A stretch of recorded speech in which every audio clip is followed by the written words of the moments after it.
Alunos e alunas do segundo ano do ensino médio, sejam todos bem-vindos à aula de História. Meu nome, como vocês já sabem, é professor Alex e eu estarei aqui contribuindo com vocês com um pouco do meu conhecimento sobre aí diversos temas da história para que vocês possam, durante esta pandemia, aprimorar os seus estudos. Hoje, 2 de setembro de 2020, estamos iniciando aí o nosso terceiro ciclo de estudos, onde nós vamos estudar conteúdos do terceiro e do quarto bimestre. É óbvio que estarei sempre passando para vocês conteúdos assim mais importantes. Por quê? Porque como são muitos conteúdos, não tem como a gente estudar todos.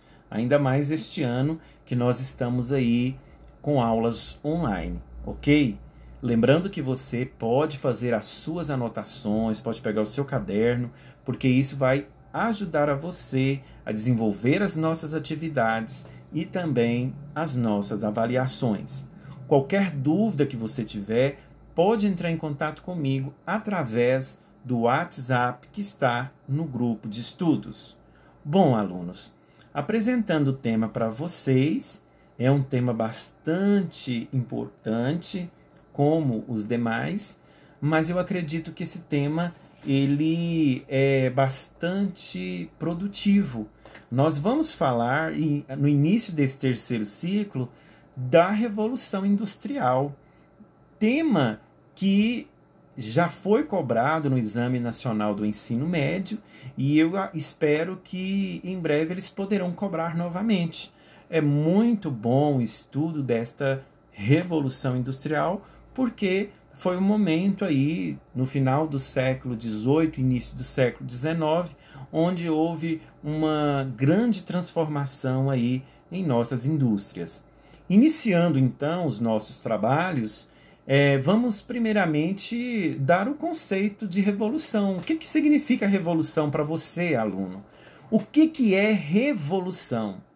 Bom, alunos, o conceito de revolução é entendido aí como uma transformação radical, né, de determinada estrutura política, social, econômica, cultural ou tecnológica.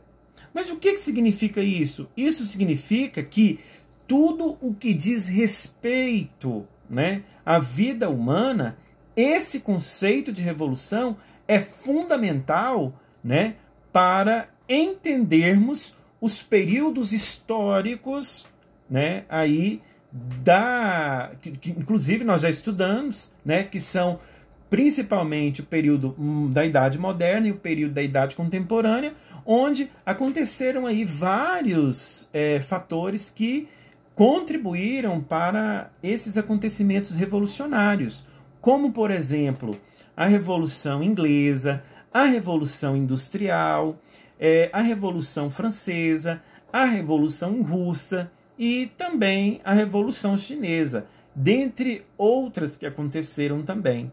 Então eu posso dizer que é por isso que é tão importante a gente saber o conceito de revolução, que é, na verdade, uma transformação radical.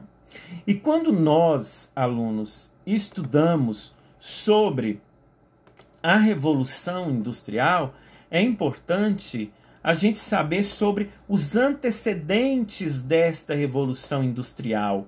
Primeiro a gente analisa a Idade Média e depois a Idade Moderna, né? Então, lá na Idade Média, o sistema de produção era artesanal, onde todas as etapas do processo produtivo poderiam ser cumpridas por uma única pessoa que era chamada de quê? De artesãos.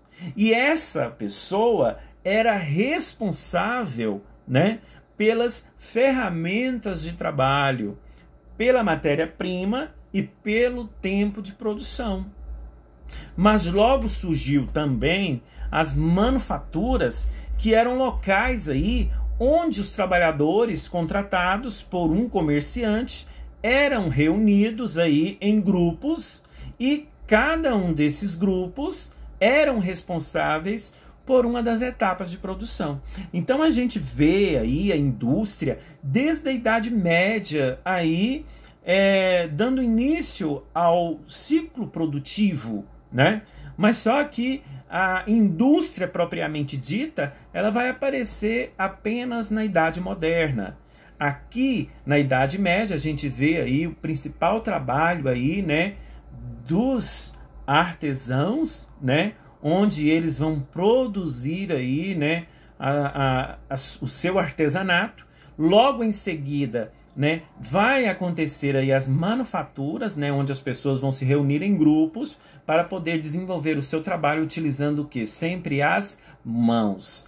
E o que acontece? Quando a gente fala aí da Idade Moderna, né, a gente pode dizer que a burguesia europeia não estava satisfeita com os lucros aí obtidos através desses processos de produção, esses aí da Idade Média, e queria obter maiores lucros com menores custos e também queria aumentar a sua produção, porque quanto mais aumentava, mais lucro teriam.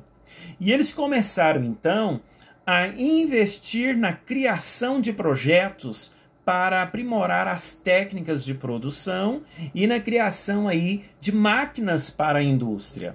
O que fez aí eclodir, acontecer de fato a Revolução Industrial, que se iniciou pioneiramente na Inglaterra a partir do século XVIII e se espalhou pelo mundo a partir do século XIX. Então, alunos, a gente vê aqui a Inglaterra sendo o berço, sendo o pioneiro, né, a pioneira do nascimento da Revolução Industrial a partir do século XVIII. Sendo assim, alunos, convém também a gente analisar o que é indústria. Nós falamos o que é revolução e a gente também tem que falar o que é indústria, né? O que é indústria para você? O que você pensa por indústria?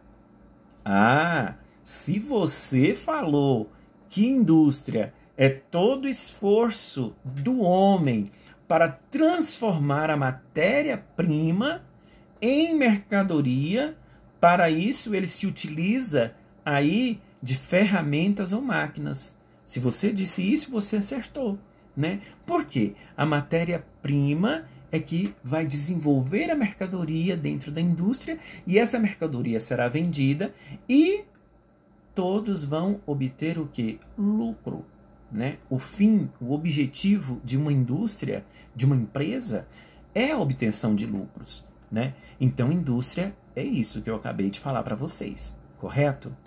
Vocês têm alguma dúvida? Se tiver, passa um WhatsApp aí que eu estarei aqui disponível para solucionar a sua dúvida, ok? Bom, alunos, qual é o conceito de revolução industrial? Bom, revolução industrial é um conjunto de transformações técnico-científicas ocorridas aí a partir do século XVIII na Inglaterra, caracterizada pela mudança nos meios de produção. Uai, professor, mas que mudanças no meio de produção ocorreu? Foi aí uma mudança, foi uma passagem aí que ocorreu da manufatura para a maquinofatura, né? Foi uma mudança que aconteceu dos trabalhos utilizados aí pelas nossas mãos, né, para o trabalho das máquinas. Ou seja, resumindo isso aí, as máquinas substituíram a mão humana. Então a Revolução Industrial foi, de fato, essa mudança, essa transição da manufatura para a maquinofatura. Então a Revolução Industrial é um conjunto de transformações econômicas, tecnológicas e sociais impulsionadas pela transformação técnica na produção manufatureira. A gente pode dizer também que é uma passagem aí do sistema de produção marcadamente agrário e artesanal para outro de cunho industrial dominado pela maquinaria, né? Ou simplesmente uma transição aí entre o feudalismo e o capitalismo, onde o capitalismo se tornou o sistema financeiro e econômico vigente, ok? Lembrando que a Idade Moderna começou a partir do século XV, lá quando ocorreu a Baixa Idade Média, a crise no sistema feudal, né? Então a Idade Moderna é uma transição aí entre praticamente feudalismo e capitalismo, ok? Vamos então para frente. Bom, alunos, um outro conceito que a gente fala sobre Revolução Industrial é a separação aí definitiva entre o capital, representado aí pelos donos dos meios de produção, que é a burguesia, e o trabalho, representado pelos assalariados aí, que são chamados de proletariado. Vocês vão ouvir muito essa palavra, proletariado. Quando eu falo proletariado, vocês sempre têm que entender que nós estamos falando de pessoas assalariadas, de trabalhadores, ok? De operários, tá bom? E a Revolução, ela ocasionou aí no desaparecimento do camponês inglês e das áreas agrícolas, que viraram aí grandes centros industriais ou aí em cidades populosas. Foi como eu falei para vocês, né? Houve aí o êxodo rural, e esse êxodo rural, o que aconteceu? Pessoas estavam vindo do campo, né? Já que o feudalismo estava em crise, né? A partir aí do século 11, 12, 13, né? Com a Baixa Idade Média, o que o povo fez? Estava faltando terra para plantar, então o que eles fizeram? Eles começaram a sair da zona rural para ir para a zona urbana. E isso aconteceu o quê? Um grande crescimento populacional. E isso possibilitou aí o desenvolvimento das indústrias, ok? Bom, alunos, a gente fala que a Revolução Industrial teve o seu pioneirismo inglês, né? Por quê? Porque a Revolução Industrial ela surgiu na Inglaterra, né? Então, por que a Inglaterra foi considerada pioneira aí no desenvolvimento da Revolução Industrial? Por causa das condições políticas, né, que eram favoráveis, né? As revoluções inglesas, né, que ocorreram aí, né? A localização do território também, a política mercantilista, né, que era bem sucedida, garantiu aí uma circulação aí, né, e uma acumulação primitiva de capital, né, de dinheiro, a vasta rede fluvial e os bons portos naturais que favorecia aí os transportes, né, e o escoamento da produção, né? O mercado consumidor também era bastante vasto, né? Destacamos aí, né, os tratados favoráveis aí, como o tratado, né, de Methuen, né, que é aquele tratado conhecido como Tratado de Panos e Vinhos, com Portugal. Isso tudo é o quê? É um estreito laço aí de amizade para escoamento de produção, escoamento de produtos, né? A gente sabe que os portos eram bastante comuns naquela época, né? O desenvolvimento aí, né, dessa produção, né? Ou seja, do comércio, né? De poder fazer essa transação comercial, né? De um país ao outro.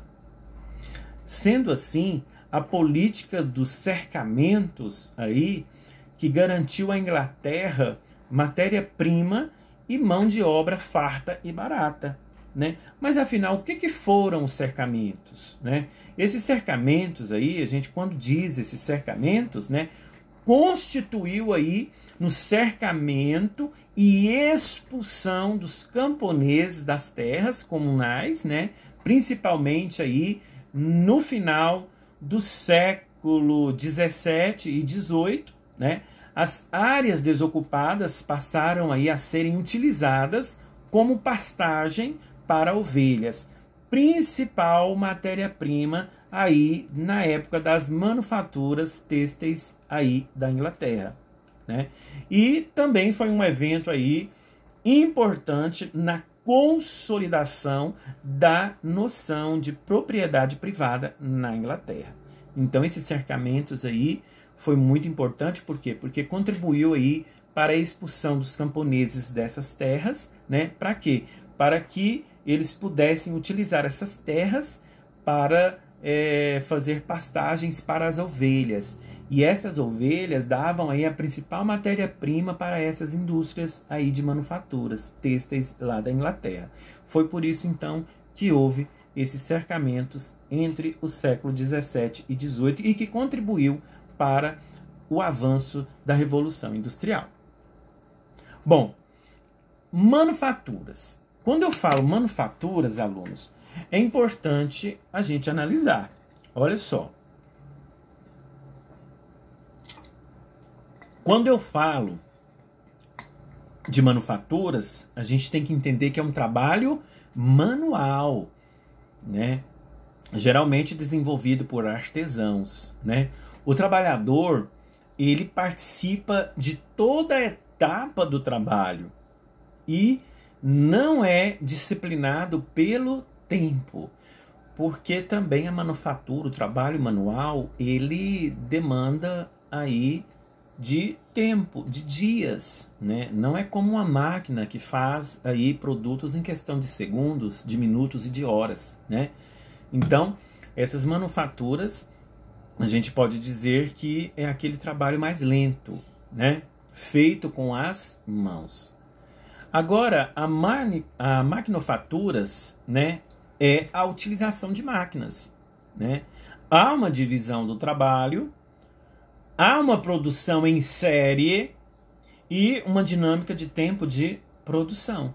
Então, é diferente da manufatura, tá bom?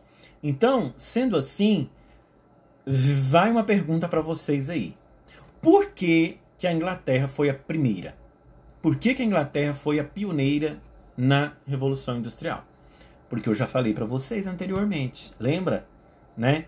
Porque a Inglaterra dominava os mares, houve aí o desenvolvimento do mercantilismo, né? A abundância aí, né, de carvão e ferro, investimento privado, o incentivo do governo. Então isso tudo contribuiu para que a Inglaterra de fato pudesse aí ser a pioneira na Revolução Industrial, né? Quais os principais avanços aí tecnológicos do século XVIII, né? A gente pode observar numa linha de tempo que em 1733, né, o John Kay, ele inventa a lançadeira volante. No ano de 1767, o James Hargreaves inventa, né, a spinning jenny, que permitia aí a um só artesão fiar 80 fios de uma única vez. Então isso adiantaria o trabalho, né, de muitos, inclusive, né? Lá no ano de 1768, James Watt, ele inventa aí a máquina a vapor, né? E no ano de 1785, Edmond Currie inventa aí o tear mecânico. Então são vários avanços tecnológicos que permitem aí o desenvolvimento da Revolução Industrial a partir do final do século XVIII e início do século XIX, né? Mas a gente sabe que a Revolução Industrial foi boa, por um lado, mas a gente analisa que, para outro lado, houve consequências, né? E quais são as consequências aí da Revolução Industrial? As consequências sociais, houve a divisão social, né? Como que houve essa divisão social? Houve a divisão social das principais classes aí trabalhadoras. Por exemplo, da burguesia e do proletário, né? A burguesia, ela né, ela era proprietária das fábricas, das máquinas, do comércio, né, das redes aí de transporte e dos bancos. Então ela era a detentora, ela era aquela classe rica, dominante. Já a classe do proletário, né, era aquela classe, né, que era o trabalhador da indústria, né, que era o simples trabalhador da indústria, que vivia do salário que recebia do capitalista, né, e ele então vende a sua força do trabalho para a burguesia, para os donos dessas indústrias. Ou seja, o proletário é simplesmente aquele empregado que vai aí vender a sua força de trabalho e em troca receber o seu salário, tá bom? Houve também as consequências econômicas, né? Houve aí o desenvolvimento do capitalismo, o aumento da produção de mercadorias em menos tempo, o aumento do lucro e da riqueza, maior concentração de renda nas mãos dos donos das indústrias. Houve-se, então, de fato, muito lucro, né? Uma das consequências também da Revolução Industrial foi técnicas científicas, né? Houve avanços nos sistemas de transportes, principalmente ferroviário e marítimo, por exemplo, né? Aí o desenvolvimento do vapor. Houve também o desenvolvimento aí de novas máquinas e tecnologias voltadas para a produção de bens de consumo, tá? Houve também consequências aí da Revolução Industrial ecológicas. Por quê? Porque aí houve uma maior necessidade de matérias-primas para fabricar o produto. Houve, então, o aumento da poluição dos rios e do ar com a queima do carvão mineral para gerar energia para as máquinas. Houve também o crescimento desordenado das cidades, gerando problemas aí de submoradias e ocupações irregulares. Houve também o aumento aí de doenças e acidentes de trabalho em função das péssimas condições de trabalho nessas fábricas. Então isso tudo gerou transtorno, né? Aí, quando a gente fala dessas consequências ecológicas, a gente vê então as cidades e a vida operária, né? Como que eram as cidades e a vida desse povo que trabalhava nessas fábricas, né? A adoção aí de novos hábitos que chocavam, né, com as tradições comunitárias e familiares dos moradores do campo, né?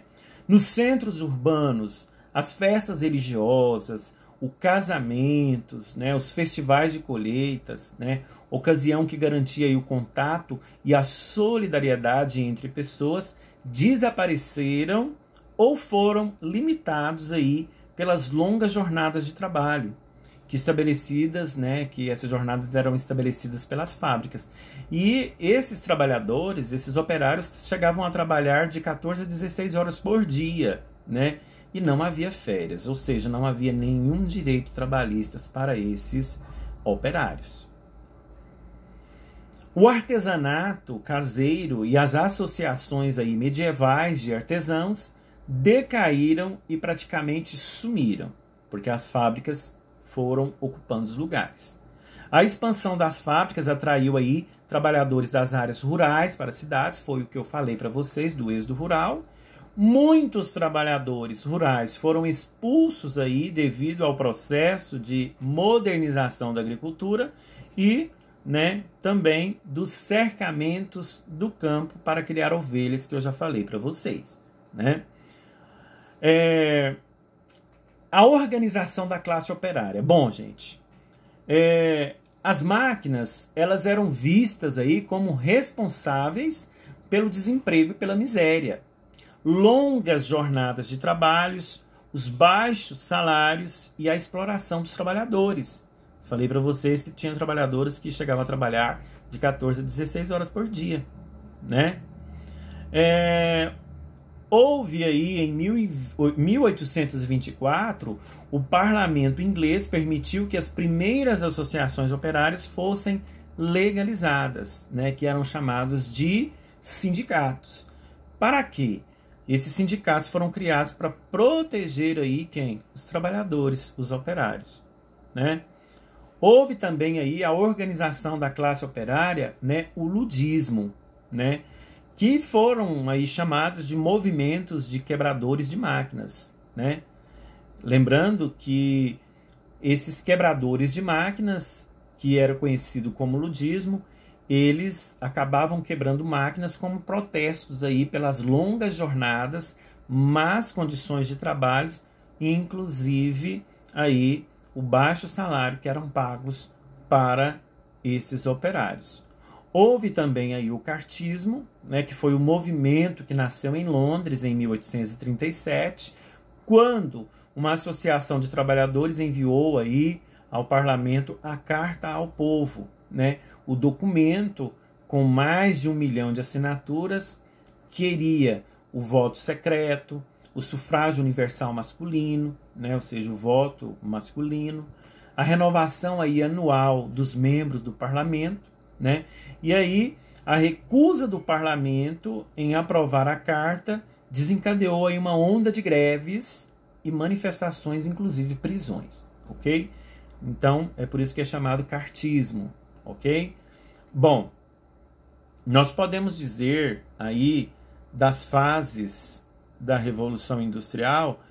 A primeira fase aconteceu no fim aí do século XVIII, onde foi praticamente aí criado as máquinas a vapor, as filadeiras, as ferrovias, a utilização do carvão e metais aí da manufatura para a maquinofatura. Houve a transição da manufatura para a maquinofatura. Então essa foi a primeira fase da Revolução Industrial.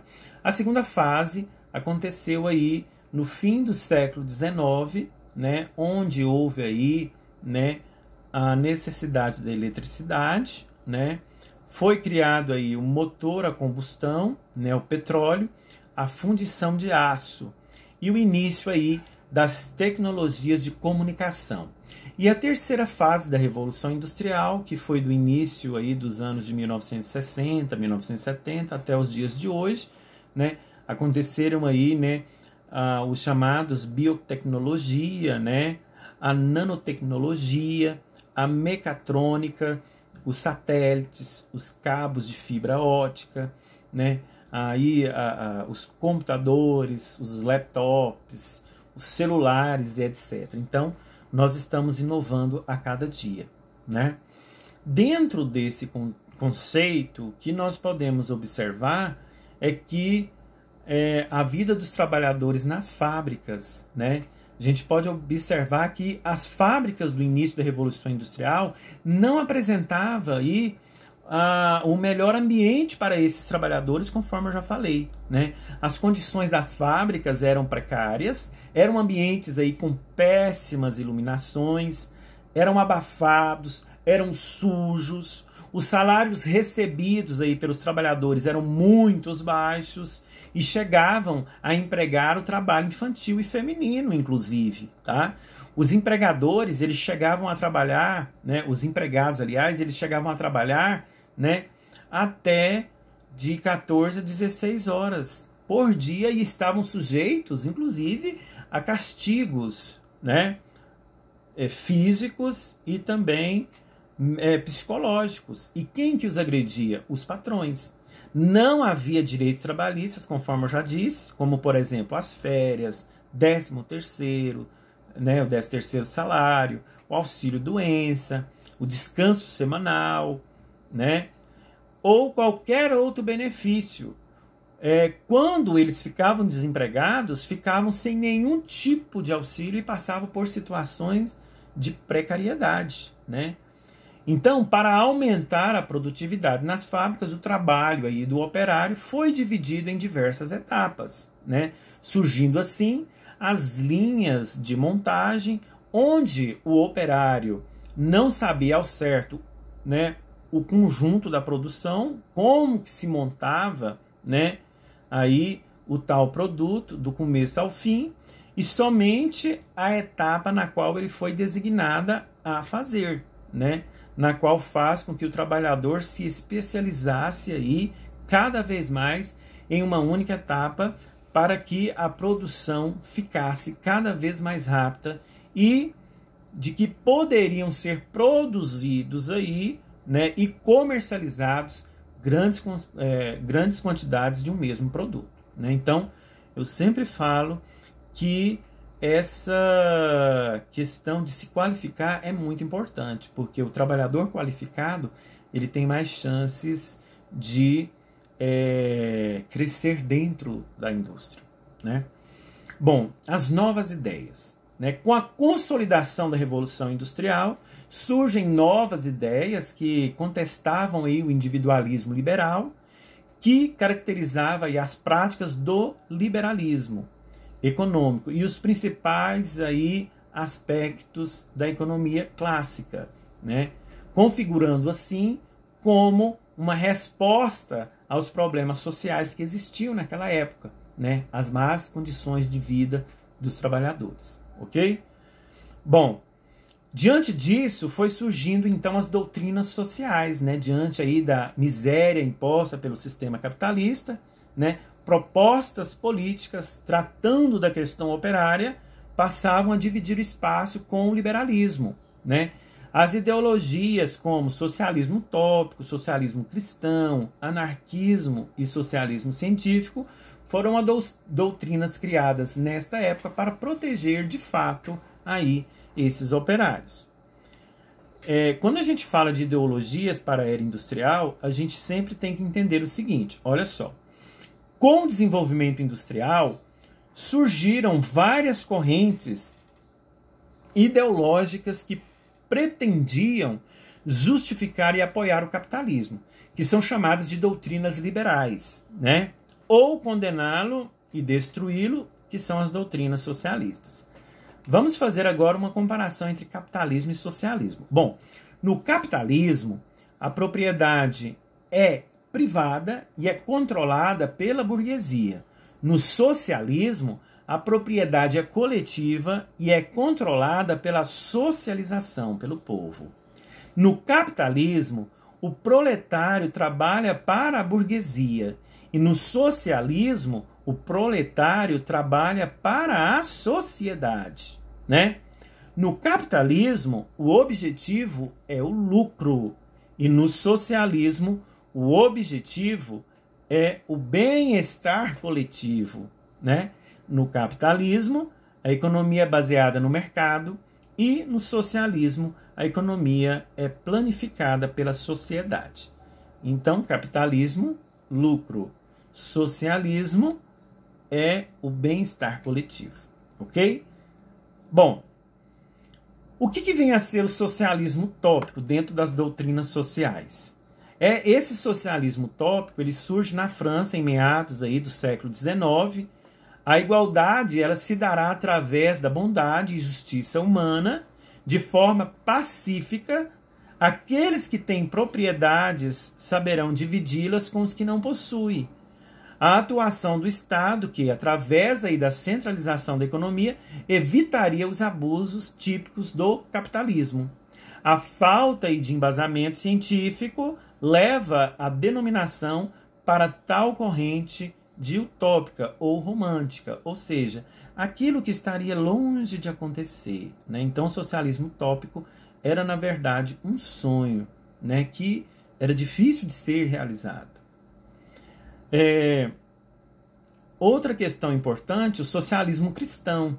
Ele nasce em 1891 aí, por meio das encíclicas, né? Da encíclica Rerum Novarum, né? O Papa Leão XIII, conhecido como Papa do Proletariado, ele se opõe à luta entre as classes, à doutrina marxista e, ao mesmo tempo, né, ele mesmo reconhecendo aí a propriedade privada, ele condena os abusos aí do capitalismo selvagem. Então é conhecido como socialismo cristão porque a igreja ela intermediou aí essa questão, tá bom? O socialismo científico ele surgiu na Alemanha, sobretudo aí na segunda metade do século XIX. Karl Marx e Friedrich Engels são seus defensores e autores das principais obras, aí, o Manifesto Comunista, de 1864, e O Capital, de 1867. Houve aí luta de classes, né? Mais valia, né, o lucro patronal, sendo a diferença entre aquilo que os trabalhadores efetivamente produziam, né, e aquilo que recebem sob a forma de salário. Bom, dentro das características do socialismo científico, a gente tem 3 etapas. A primeira é a consciência dos trabalhadores, né? País rico, não dividir a pobreza, as lutas armadas, se necessário, a deposição do governo burguês, né? A segunda etapa, ditadura do proletariado, é implantar um governo socialista, o fim da propriedade privada, todos os bens de produção passam a ser do governo. E a etapa número 3, o comunismo, que acabaria com o Estado, acabaria com o dinheiro e acabaria com as desigualdades sociais. O anarquismo é uma doutrina aí defensora da inexistência de governo. Os principais defensores, né, Bakunin e Kropotkin. Eles defendiam o Estado como origem dos males da sociedade, pregando a formação de pequenas comunidades cooperativas de subsistência. Então, o anarquismo defendia que o Estado era a origem aí de todos os males existentes dentro da sociedade, né?